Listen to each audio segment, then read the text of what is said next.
Assalamualaikum student, this is Sir Faisal Kaisar from SSAG Degree College, first year accounting. Chapter है हमारे पास पेटी cash book. आज का lecture है हमारे पास सेकंड, यानी लेक्चर नंबर है 2।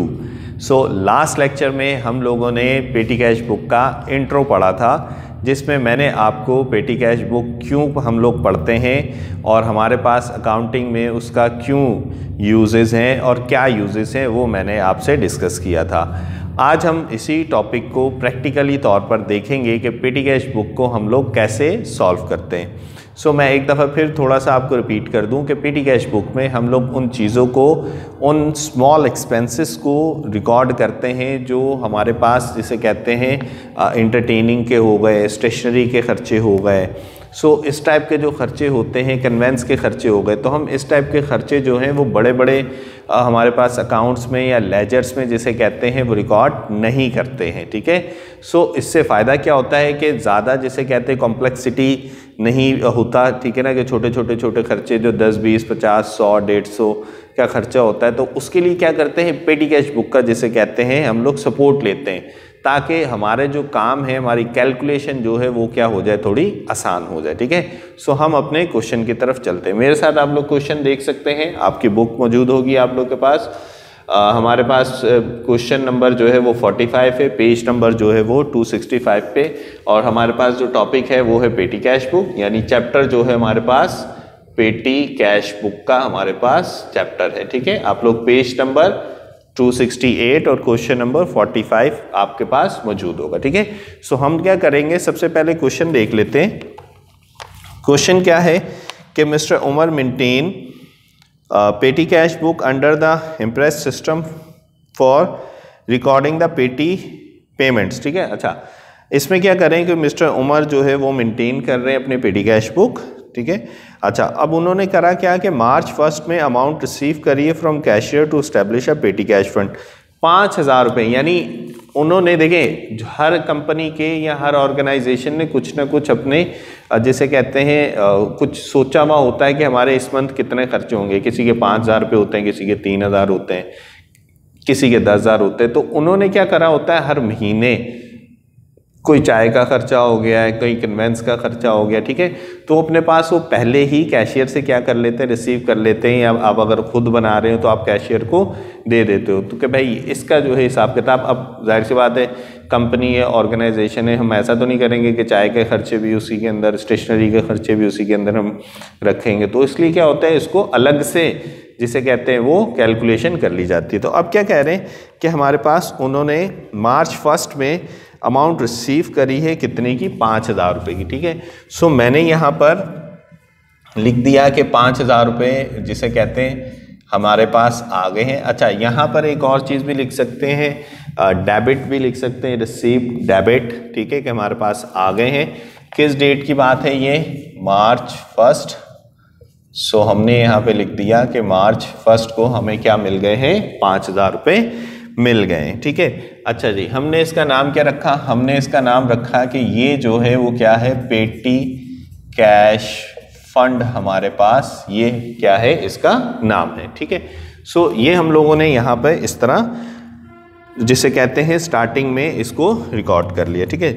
अच्छा, नेक्स्ट क्या है, नेक्स्ट अब उन्होंने कहाँ पर ये खर्चे हुए हैं वो हम लोगों ने रिकॉर्ड करने। ठीक है। अच्छा, कॉलम्स देख लें। कॉलम्स क्या है, वॉचर मैंने नंबर लिख दिया है, अगर वॉचर नंबर होगा तो वो आप लिख देंगे। ठीक है। पेमेंट्स जितनी है वो यहाँ पर आप लिखेंगे। ठीक है। या क्रेडिट भी लिख सकते हैं। Column stationery, postage, cartage, conveyance और सन्ट्रीज भी हम लोग लिख सकते हैं। इंटरटेनमेंट का भी आता है, समटाइम कॉलम्स जो है ना वो आगे पीछे कर सकते हैं। ठीक है, कोई कम ज़्यादा कर सकते हैं, लेकिन ये मोस्ट प्रोबेबली हमारे पास यही कॉलम्स चल रहे होते हैं। ठीक है जी। सबसे पहले क्या है हमारे पास कि मार्च 2 को, ठीक है, यहाँ पे मैंने लिख दिया मार्च 2। उन्होंने कहा कि पोस्टेज स्टैम्प्स का कोई खर्चा हुआ है, पोस्टेज जिसे कहते हैं स्टैम्प्स का कोई मेरे पास खर्चा हुआ है। सो मैंने यहाँ पे लिख दिया कि पोस्टेज, मैंने लिखा पोस्टेज एंड स्टैम्प्स का कोई खर्चा है, और वो खर्चा कितना है जी हमारे पास, 80 का। तो एक दफ़ा तो देखें, यहाँ पर आपने मेन कॉलम में लिखना ही लिखना है। ठीक है। फिर आपके जो यहाँ पर आपने ब्रेक करे हुए, ठीक है, उस कॉलम में भी हम लोगों ने लिखना है। देखें, stationery, postage, cartage, conveyance, sundries. ठीक है, तो मैंने यहाँ पर जाहिर सी बात है पोस्टेज का खर्चा है तो मैं क्या लिखूंगा यहाँ पे, इसको पोस्टेज में ही लिखूंगा। नेक्स्ट क्या है, पेड फॉर स्टेशनरी, जो कि है मार्च 3 को। सो मैंने यहाँ पे लिख दिया कि मार्च 3 और साथ में लिख दिया यहाँ पर जो मतलब जिस चीज़ के लिए पैसे इशू हो रहे हैं वो लिखेंगे स्टेशनरी। ठीक है, कितने पैसे खर्च हो रहे हैं जी, 100 रुपये। तो यहाँ पर आपने लिखा मेन कॉलम्स में, ये मेन कॉलम्स में हर एक को लिखेंगे 100 रुपीज़। स्टेशनरी तो स्टेशनरी के कॉलम्स में आ गया कितना, 100 रुपीज़। ठीक है, फिर है मेरे पास मार्च 3 पेड फॉर, दोबारा इसने कहा पोस्टेज वगैरह के लिए हमारे पास है। ठीक है, और वो कितना है हमारे पास, 60 रुपीज़ का। ठीक है जी, 60 सॉरी हमारे पास कितना है, 40। तो यहाँ पे मैंने दोबारा लिख दिया कि मार्च 3 को, ठीक है, दोबारा मार्च 3 पोस्टेज का जिसे कहते हैं हमारे पास दोबारा खर्चा आ गया है और वो हमारे पास जो खर्चा है वो कितना है, 40 का। यहाँ मैंने लिख दिया टोटल कितना, 40, और दोबारा मैंने पोस्टेज के कॉलम में लिख दिया कितना, 40 लिख दिया। ठीक है जी।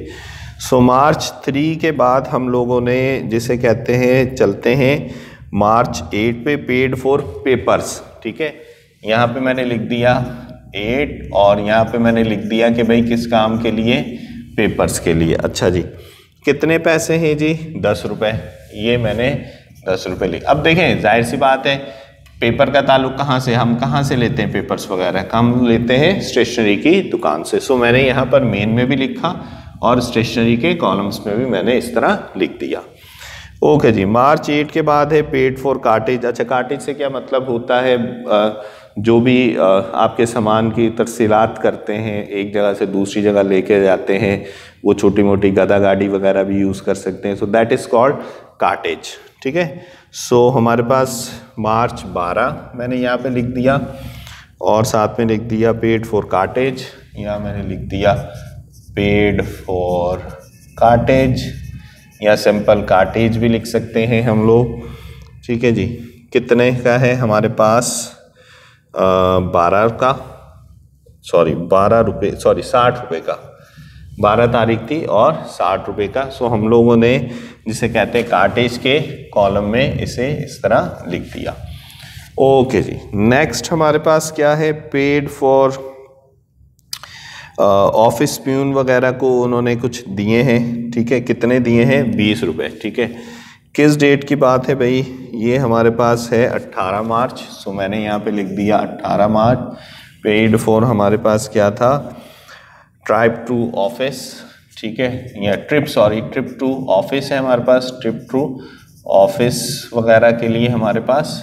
ठीक है, कितने हैं हमारे पास पैसे, ये हैं 20। ये मैंने अच्छा यहाँ देखिए, अब यहाँ पे किसी भी किस्म की स्टेशनरी, पोस्टेज, कार्टेज, कन्वेंस में नहीं आ रहा, तो जो चीज़ अगर आप इस कॉलम आपके पास मौजूद नहीं है तो वो हम लोग कहाँ चीज़ लिख देते हैं, सन्ड्रीज के अंदर लिख देते हैं।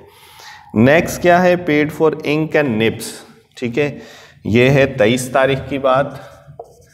यहाँ पे मैंने लिख दिया इंक्स एंड निब। ठीक है जी, जो हमारे पास पेन वगैरह में मौजूद होती है। ठीक है जी, और कितने की है जी, 40 की।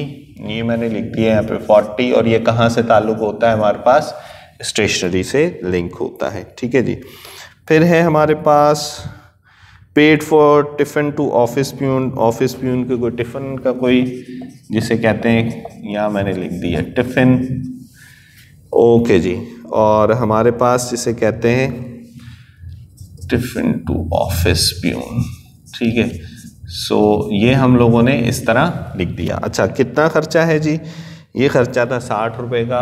ये मैंने कितना लिख दिया यहाँ पर, 60 रुपये। अब यहाँ पर मेरे पास कॉलम इसका नहीं है। ठीक है, नहीं है तो हम लोग कहाँ लिखेंगे उसे, सन्ड्रीज पे लिख देंगे।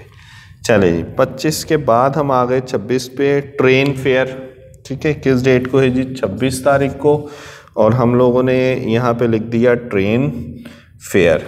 ठीक है जी, ट्रेन फेयर लिख दिया हम लोगों ने यहाँ पे, और यहाँ पे टोटल लिख दिया कितना, 500। अच्छा, ये ताल्लुक सबसे पता है स्टेशनरी, पोस्टेज, कार्टेज से छोड़ के ये किस चीज़ के होंगे भाई पैसे, ये होंगे किसके, कन्वेंस के। सो मैंने लिख दिया कन्वेंस में। 26 के बाद आ जाए जी 28 तारीख। 28 तारीख को क्या है, बस फेयर था, सो मैंने 28 तारीख को लिख दिए यहाँ पे बस फेयर। ठीक है जी, कितने पैसे, ये है 40, सो मैंने लिख दिए यहाँ पे 40। यहाँ पे इस कॉलम में किसी से, अच्छा हमारे पास किस क्या थी, सॉरी कन्वेंस था, तो हम लोगों ने कहाँ लिखा है इसे, कन्वेंस में इस तरह लिख दिया। ओके जी, 28 के बाद हम चलते हैं envelopes and later head. 29 envelopes and later head. ठीक है जी, अब जाहिर सी बात है एनवेलप्स और लेटर हेड का जो हमारे पास खर्चा होता है वो जिसे कहते हैं कि कितना था, 60 रुपये का। ठीक है जी, सो 60 रुपये मैंने यहाँ पे लिख दिए। अब उसका ताल्लुक़ किससे है जी, हमारे पास सीधा सीधा हमारे पास जो एंट्री थी वो क्या थी, envelopes and later head. Envelopes और लेटर हेड का जिसे कहते हैं जो ताल्लुक़ है वो है हमारे पास किससे, पोस्टेज से। ठीक है जी, सो ये हम लोगों ने पोस्टेज में इसको इस तरह लिख दिया। 29 के बाद आ जाए जी 30, ये मैंने लिखा 30, और 30 में क्या है, प्रिंटिंग एड्रेस ऑन अबव।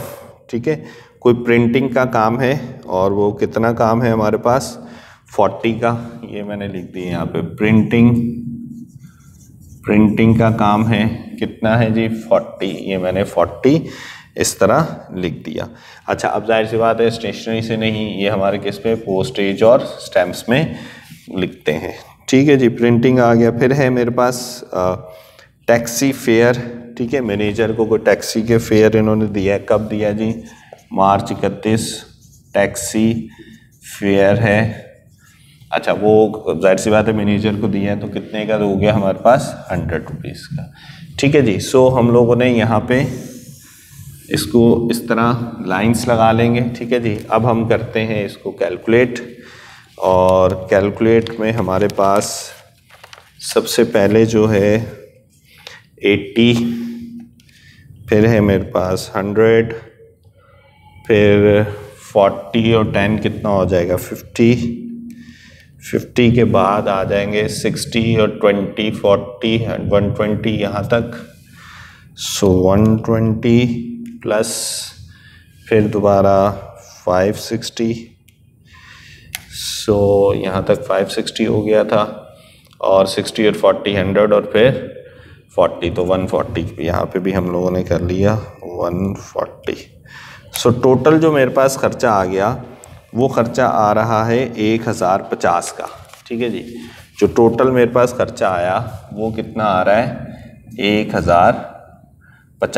ठीक है जी, एक दफ़ा और हम लोग कैलकुलेशन कर लेंगे ताकि हमारी कैलकुलेशन में कोई मिस्टेक ना हो। ठीक है, सो हम जल्दी से 80 plus 100 plus 40 plus 10 plus 60 plus 20 plus 40 और फिर plus 60 plus 500 plus 40 plus 60 plus दोबारा 40।